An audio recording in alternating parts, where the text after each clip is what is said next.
Yon, what's up mga masters? Nandito na naman tayo sa panibagong araw, panibagong kabanata na naman ang pagsasama-samahan natin ngayon guys. Magandang gabi mga masters, bali ngayon po ay 4 na videos po ma-upload ko po sa aking YouTube channel. Tama nga mga masters, 4 na videos nga po ang ma-upload ko po.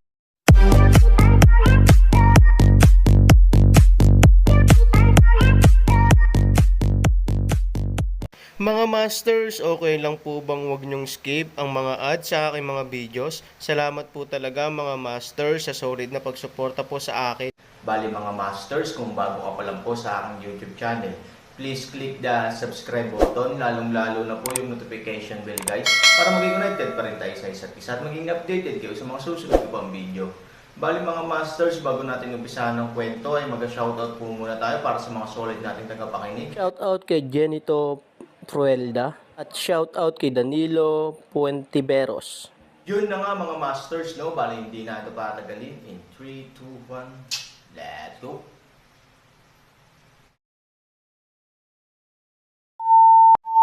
Kabanata 2186 hanggang 2170. Matapos makapasok sa Central District, mukhang marangal sina Chen Yanran at Huang Xiaoyong. Kung tutuusin, alam na alam nila na ang mga kakaibang hayop dito ay hindi maihahambing sa mga nasa paligid ng kabundukan ng Longyan. Kung ang swerte nila ay mas malala pa, malamang dito sila magbuwis ng buhay. Gayunpaman, kumpara kay Huang Xiaoyong, mas seryoso si Chen Yanran, dahil alam man lamang ni Huang Xiaoyong na mayroong tunay na panganib, magkakaroon ng Aaron na kamay, ngunit si Chen Yanran ay ganap na walang kamalayan. Huang Xiaoyong makita Aaron lakad sa likod, siya din sadyang pinabagal ang bilis, dahan-dahan at Aaron parallel. Dahil ang atensyon ni Chen Yanran ay nasa pagmamasid sa paligid, hindi niya napapansin ang pagbubulungan ni Han Sanchen at Huang Xiaoyong. Master, nasa iyong mga kamay ang buhay ng apprentice.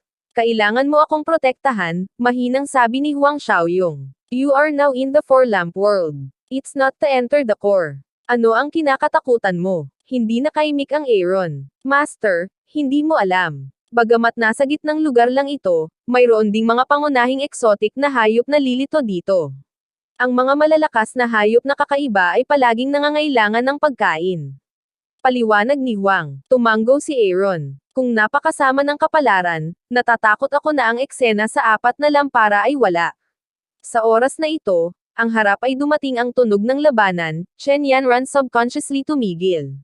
Mabilis na binuksan ni Huang Xiaoyong at Aaron ang ilang distansya, upang maiwasang malaman ni Chen Yanran ang kanilang relasyon sa Aaron na abnormal. Mukhang may nakilalang kakaibang hayop. Gusto mo bang tingnan? Tanong ni Chen Yanran kay Huang Xiaoyong, halatang humihingi ng payo sa kanya. Pagkatapos ng lahat, sa kanyang puso, si Huang Xiaoyong ay isang malakas na tao, habang ang Aaron ay basura lamang. Hindi niya inaasahan na protektahan siya ni Aaron. Tahimik na ginamit ni Huang Xiaoyong si Yu Guang para tingnan ang Aaron. Bahagyang tumanggo si Aaron. Tapos sabi niya, syempre, gusto ko makita. By the way, tingnan ko kung makakahanap ako ng mura. Naglakad ang 3 lalaki patungo sa direksyon ng tunog ng labanan. Sa isang sulok ng bundok, nalaman nilang 4 na tao sa kanilang harapan ang umaatake sa isang kakaibang hayop na mukhang daga, ngunit mas malaki sa tigre. Taken. Malas talaga para sa mga lalaking ito na makilala ang antelope, mahinang sabi ni Huang Xiaoyong. Napakalakas. Ang Aaron ay nagdududa sa isang paraan. Ang 4 na bituin na hayop, sa gitna ng hanay ng bundok ng Longyan, ay itinuturing na isang napakalakas na hayop, ngunit kumpara sa parehong bituin na hayop, ang antelope ay mas mahirap pakitunguhan, dahil ito ay mahusay sa bilis, na nagpapahirap para sa mga tao upang gumawa ng isang tunay na pag-atake sa kanya. May isang hukbo ng antelope sa ilalim ng Imperial Court, at sinasabing mayroong libu-libong tao, na ginagamit para sa biglaang pag-atake. Paliwanag ni Huang. Tumanggo si Aaron. Tila may tiyak na halaga ang malaking daga. Maaaring gamitin ito ng korte ng imperial bilang pundasyon sa pagbuo ng hukbo, na napatunayang pambihira nito. Halatang mahina ang 3 sa harap ng liksi ng antelope. Pagkatapos ng ilang pag-atake, hindi man lang sila nahawakan ni isang buhok sa antelope. Ang labanan ay ganap na deadlock. Sa oras na ito, biglang ibinuka ni Aaron ang kanyang bibig at sinabi kay Huang Xiaoyong, hindi ka ba aakyat para tumulong? Kahit na ito ay isang pagtatanong, ngunit mula sa bibig ng Aaron, natural na mauunawaan ni Huang Xiaoyong ang tunay na kahulugan nito. Master, kailangan mong gawin ito sa iyong sarili. 4 na bituin na hayop, at mayroong 3 katulong, si Huang Xiaoyong ay hindi masyadong natatakot, siya ay lumabas. Medyo nagulat si Chen Yanran.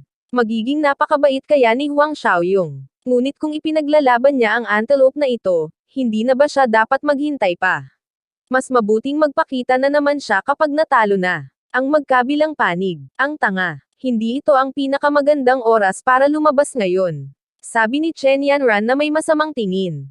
Ang hitsura ni Huang Xiaoyong, kasabay nito, ay hinayaan din ng iba pang 3 tao na alerto. Pagkatapos ng lahat, siya ay isang tagalabas, sino ang makakahuhula kung ano ang gusto niyang gawin? Sino ka? Ito ang kakaibang halimaw na una nating nahanap. Gusto mo bang manakawan? I advise you to stay away, otherwise, huwag mo kaming sisihin sa pagiging masungit. 3 tao ang sunod-sunod na naglagay ng malupit na salita kay Huang Xiaoyong, halatang ayaw nilang sirain ni Huang Xiaoyong ang kanilang sariling kaldero ng masasarap na pagkain. Huwag kang mag-alala, hindi ako makikipagkompetensya sa iyo, ngunit natatakot ako na mahirap para sa inyong 3 na harapin ang antelope na ito. Kung idagdag mo ako, mas madali ito. Hindi ako humihingi ng anumang kapalit, gusto ko lang tumulong ng walang kabuluhan. Sabi ni Huang Xiaoyong na may mahinang ngiti. 3 tao ang halatang hindi madaling maniwala sa mga salita ni Huang Xiaoyong. Sa harap ng kakaibang hayop, sinong hindi maaakit sa kanya? Dapat mong malaman na pagkatapos mong maging isang master ng hayop, maaari kang makakuha ng paggamit ng Imperial Court, at ang antelope ay may mga espesyal na tampok nito. Kapag napaamo mo ang antelope, maaari kang direktang sumali sa hukbo ng antelope. Sino ka at anong kaharian mayroon ka? May nagtanong kay Huang Xiaoyong. Ang pangalan ko ay Huang Xiaoyong, ang anak ng Panginoon ng Longyan City, ang hangganan ng 4 na lampara. Nagpakilala si Huang Xiaoyong. Puno ng pagmamalaki ang tono niya. Kung ginawa niya ito noon, wala siyang tiwala na sasabihin iyon. Pero ngayon, 4 na ang ilaw niya, fully qualified na siya. Huang Xiaoyong. Ikaw si Huang Xiaoyong na nakasira ng 2 magkasunod na hangganan. 3 tao ang sunod-sunod na nagpakita ng nagulat na ekspresyon, tila alam din nila ang pagsira ni Huang Xiaoyong. Si Huang Xiaoyong, na may mapagmataas na mukha, ay nagsabi, hindi ka dapat taga Longyan City. Hindi ko inaasahan na ang negosyo ko ay kumalat sa ibang mga lungsod. Sinasabi na mayroon kang payo mula sa mga eksperto. Totoo ba yan? Mayroon bang ganoong master sa lungsod ng Longyan may hindi makapaghintay na magtanong? Tila na sa kanyang mga mata, ang mga antelope at daga ay naging hindi mahalaga. Kung tutuusin, mas mahalaga ang sarili nilang kaharian kaysa sa pangangaso ng mga kakaibang hayop. Hindi sinagot ni Huang Xiaoyong ang tanong na ito nang nakangiti. Kung alam nila ang kaharian ng Aaron, hindi ba gugustuhin ng mga apprentice na pumasok sa gate ng tirahan ni Chen? Ayaw ni Huang Xiaoyong na may makipagkompetensya sa kanya, huwag kang magsalita ng walang kwenta. Solusyonan muna natin ang agarang problema. Tutulungan kitang kunin itong antelope, sabi ni Huang Xiaoyong. Umakyat silang 4 para palibutan ang mga taken at mga daga. Sa pagdagdag ni Huang Xiaoyong, halos naharang ang rutang pagtakas ng antelope, na naging dahilan ng kawalan ng liksi nito. Hindi nagtagal, humihina na ang antelope. Pagkatapos ilang hit na pag-atake, kahit na ang bilis ay mas mabagal, well, ito ay halos sa iyo. Pupunta ako sa teatro. Nang makitang ang antelope ay halos hindi makalaban, si Huang Xiaoyong ay umatras mula sa digmaan. Hindi inaasahan ng 3 na talagang magiging masaya si Huang Xiaoyong. Hindi nila pinagnanasaan ang antelope, na nagpapagaan sa kanilang pakiramdam. Pinulot ni Huang Xiaoyong ang mga kilay ni Aaron. Parang nanghihingi siya ng credit. Parang sinasabi, Master, I did a good job. Hinamak ni Aaron na sumulyap kay Huang Xiaoyong, at pagkatapos ay ibinalik ang kanyang atensyon sa antelope. Nang ang antelope ay ganap na nakahiga sa lupa at hindi makagalaw, nakita ni Aaron na pagkatapos ng talakayan sa pagitan ng 3 tao, ang isa sa kanila ay lumakad patungo sa antelope. Hindi niya alam kung ano ang iginuhit niya sa kanyang noo. Biglang naging masunurin ang antelope at parang aso ang kanyang buntot sa lalaki. Ano ang ginawa niya ngayon, at bakit ang bilis ng pagbabago ng ugali ng taken sa kanya? Ang Aaron ay nagdududa sa isang paraan. Si Huang Xiaoyong ay magpapaliwanag pa lamang sa kanyang amo. Sa hindi inaasahang pagkakataon, nanguna si Chen Yanran. Ito ay isang espesyal na uri ng selyo. Sa selyong ito, ang may-ari ay nangangailangan lamang ng isang pag-iisip, at ang halimaw ay mamamatay. Alam ng antelope na ang buhay nito ay nasa mga kamay ng tao, kaya't ito ay gagawa ng isang nakakapuri na galaw. Paliwanag ni Chen Yanran. Hindi ito tame, ito ay isang pagbabanta. Sabi ni Aaron. Isang malamig na ngiti ang ibinigay ni Chen Yanran at sinabing, gusto mo bang mangatwiran ang mga hayop na ito? Nang sabihin ito ni Chen Yanran, halatang naramdaman ni Han Sanchen na nanginginig ang maliit na puting ahas sa kanyang braso, at sinimulang iluwa ang sulat. Halatang hindi siya nasisiyahan sa mga sinabi ni Chen Yanran. Hinawakan ni Aaron ang kanyang braso, nakatumbas ng pagpapatahimik sa damdamin ng maliit na puting ahas, upang hindi ito magkaroon ng parehong opinyon sa mga kababaihan. Chen Yanran, pakinggan mo ang sinasabi mo. Tila labis na hinahamak ang mga kakaibang hayop na ito, sa tingin mo ay mababa sila. Ngunit hindi mo ba naisip na ito ay katawa-tawa na kailangan mong umasa sa mga halimaw na ito upang mapabuti ang iyong pagkakakilanlan? Aaron Wei. Nagbago ang mukha ni Chen Yanran at sinabing, tao ako, hayop sila. Hindi ba mas matangkad ako sa kanila? Sa mata ng Imperial Court, mas mahalaga ang kakaibang hayop kaysa sa tao. Bakit pinahahalagahan ng Imperial Court ang master ng pagkontrol sa mga hayop? Dahil ba sa tao o kakaibang hayop? Dapat kang mag-ingat. Tumawa si Aaron. Ang ekspresyon ni Chen Yanran ay sobrang pangit. Ang kasabihan ng Aaron ay talagang makatwiran. Ang pinahahalagahan ng korte ng imperial ay ang taong kayang kontrolin ang mga kakaibang hayop, at ang mga kakaibang hayop ang pinakamahalagang bahagi. Mula sa isang tiyak na antas, pinahahalagahan ng korte ng imperial ang mga kakaibang hayop, hindi ba? Aaron, I don't mind if you compare with these animals, but please don't take me with you. Iba ako sayo. Sayang ka lang, pero ako si Miss Chen. Malamig na sabi ni Chen Yanran. Biglang naikuyom ni Huang Xiaoyong ang kanyang kamao. Gusto niyang patayin si Chen Yanran sa isang suntok. Naglakas loob siyang kausapin ng ganito ang kanyang amo. Hindi ba niya gustong mamatay? Sa oras na ito, lumapit ang tatlong tao at yumuko para pasalamatan si Huang Xiaoyong. Kuya Huang, salamat sa tulong mo. Ngayon pa lang, puso na ng kontrabida natin. Patawarin mo ako, Kuya Huang. Kung tutuusin, ang kakaibang hayop na ito ay masyadong mahalaga. Kailangan nating isipin ang iyong biglaang hitsura. Kuya Huang, taga Shaolin City kami. Kung pupunta ka sa Shaolin City para maglaro, sabihin mo lang sa amin. Magpapasaya kaming tatlo kay Kuya Huang. Nang marinig ang Shaolin City, ang ekspresyon ni Huang Xiaoyong ay nagpakita ng bakas ng pananabik. Hindi ko inaasahan na taga Shaolin City ka pala. Pupuntahan kita kapag may oras ako.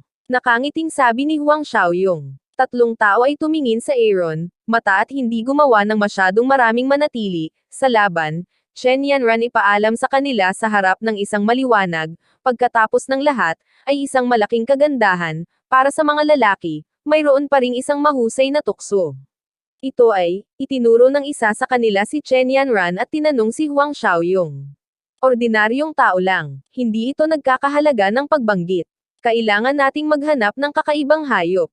Magpaalam na tayo, sabi ni Huang Xiaoyong. Well, sana makita ko si Kuya Huang sa Lingxiao City. Matapos maghiwalay ang dalawang grupo ng mga tao, hindi napigilan ni Huang Xiaoyong na sabihin, hindi ko inaasahan na sila ay mula sa lungsod ng Shaolin.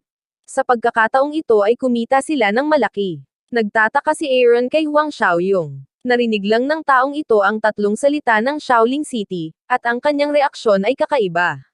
Ngayon siya ay may hitsura ng pagkahumaling. Mayroon bang espesyal tungkol sa lungsod ng Shaolin? Marami na akong kinita. Asan na? Tanong ni Aaron. Guro, bago na-export ang salitang, ama, mabilis itong binawi ni Huang Xiaoyong, at halos magkaroon ng malaking kaganapan. Mabilis niyang sinabi, paano mo malalaman ang kagandahan ng Shaolin City, ngunit matutulungan kita. May isang ilog sa Shaolin City, at ang magkabilang gilid ng ilog ay mga lugar ng usok at mga bulaklak. Maaari kang sumakay ng bangka, at ang nakatayo ang batang babae sa magkabilang gilid ng ilog na nagkakamot ng ulo. Ang eksena ay parang isang fairyland, kapag may gusto ka, maaari mo silang anyayahan na sumakay. Ang pinakakahangahangang tanawin ng Shaolin City ay ang mga alon sa ilog at ang umaalog-alog ang mga bangka sa ilog. Panipi. Hindi maiwasan ni Aaron na makita ang hindi mabilang na mga bangka na umiikot sa kanyang isipan. Napakaganda talaga ng landscape na ito. Hindi nakakagulat na hinahangad ni Huang Xiaoyong ang lungsod ng Shaolin. Basta lalaki siya, gugustuhin niya itong makita. Bagamat hindi magiging tapat ang Aaron kay Ivory, magandang tingnan ang mundo. I see. If I have a chance, I have to go and have a long experience. Nakangiting sabi ni Aaron. Sa oras na ito, biglang sumangot ng malamig si Chen Yanran. Bilang isang babae, natural siyang nanunuya sa ganitong uri ng lugar ng paputok, at ang Aaron ay mamamatay dito ngayon.